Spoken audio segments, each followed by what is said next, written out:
See, this is the problem. Oh no! My kitty's died. The world is terrible and full of pain. So let's talk about heels. Now, I have an interesting relationship with heels. For one, my relationship with femininity when I was younger was strained at best. See, due to the fact that I was agender but didn't really have a word for it or an understanding that there was something beyond boy and girl, I defined myself as a tomboy. And for some reason, other people really had the impression that if you were a tomboy, you couldn't be into girly things at all. And I liked girly things, but I couldn't understand why. Like, I thought it was wrong for me to enjoy girly things if I identified as more masculine than what was expected of a girl. And of course, nowadays, now that I identify as agender, my understanding of my love of both feminine and masculine things comes more to light. And there are some days when I really want to go more feminine, but I do enjoy masculinity as well. So today we're going to talk about one of the things that I never wore because I worried that by wearing them, I would somehow take away my personality, and of course that thing is heels.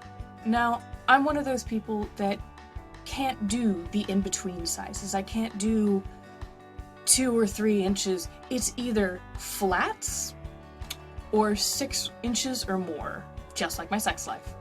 And of course, by making that choice, it makes it much harder to learn how to wear heels because instead of learning gradually through different sizes of heels, I have to learn very, very quickly how to wield heels or generally fall flat on my face.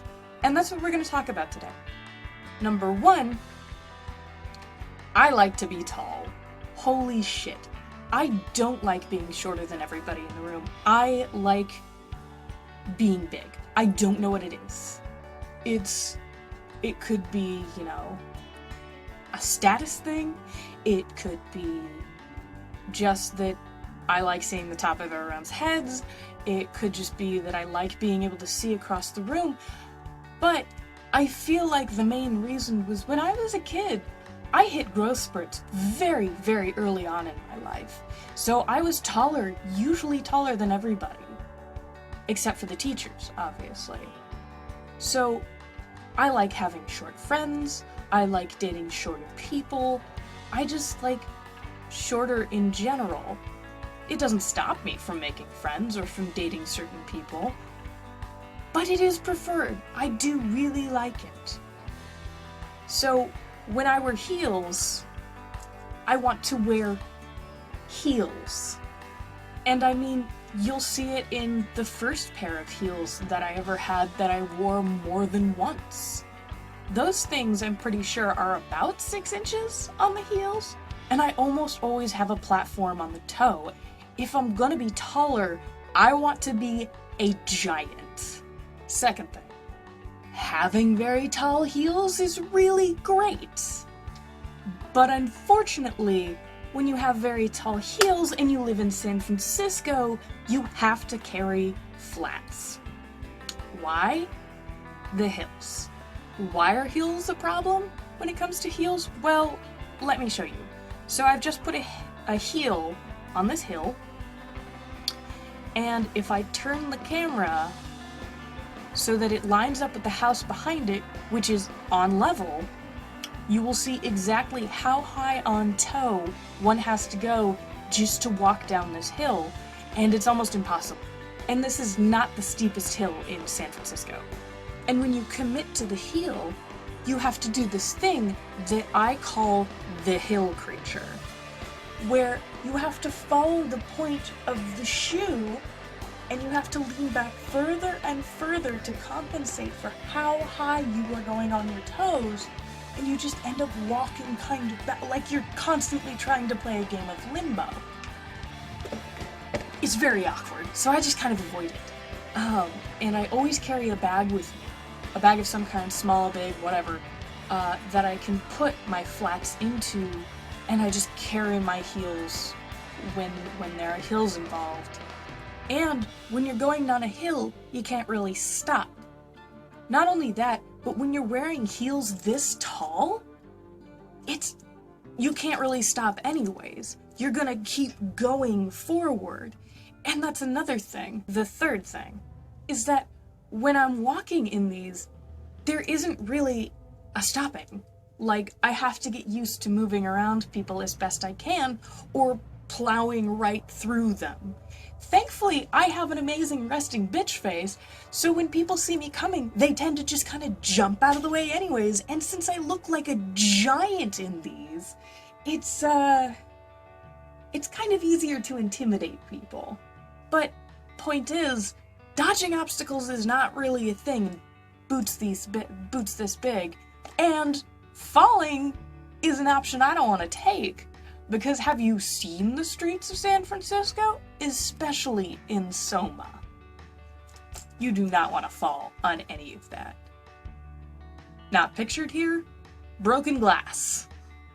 And speaking of obstacles, fourth thing, holy crap, potholes. Unfortunately, I didn't get really good footage of the worst potholes in the city. Some of the ones that I'm showing here are actually not that bad. I've stuck a heel in some of these, and they're not the worst. And the fifth. Wearing heels for the first time as an adult is definitely strange, because there's a lot of trials, and one of those is the fact that heels hurt after a while.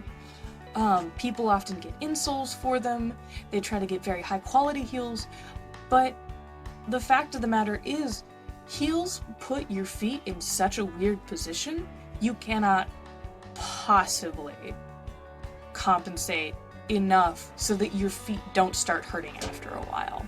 Especially with the size of heels that I tend to go for. So, after a while, I start kind of questioning my sanity. And I start questioning whether I really am a masochist or not. Because I love wearing heels because they make me tall, but I don't like them because they cause pain, but I wear them anyways. Thing number 6. The walk. The walk is really hard.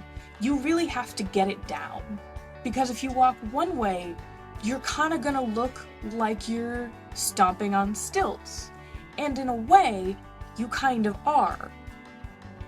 But it has to be smoother because you're trying to not look too much like a circus act. And by not too much like a circus act, I mean not be me and not have my style. You don't want to fall over. You don't want to trip on anything. So you're putting a lot of emphasis on making it look as natural as possible. And it's rough. And getting used to heels again is rough. Getting used to any kind of femininity is really difficult.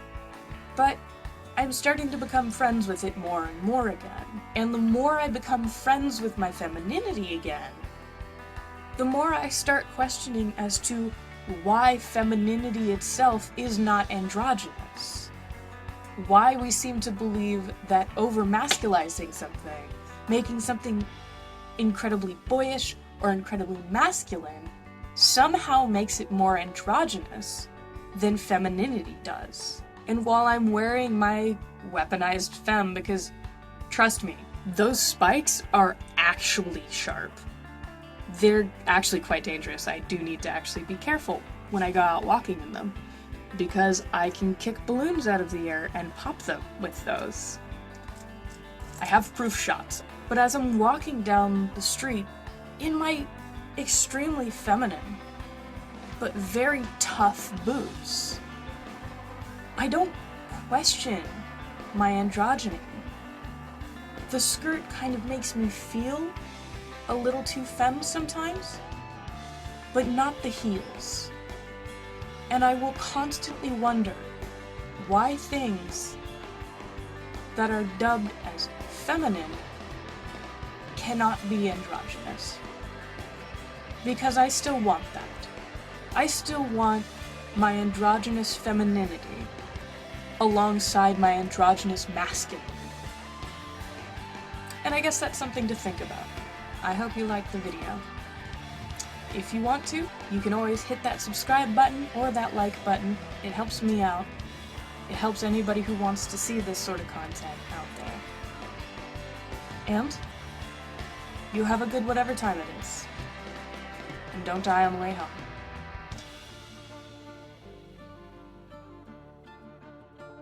And yes, for those of you who noticed, I lost a kitten back there. It fell off while I was doing my video. I only care a little.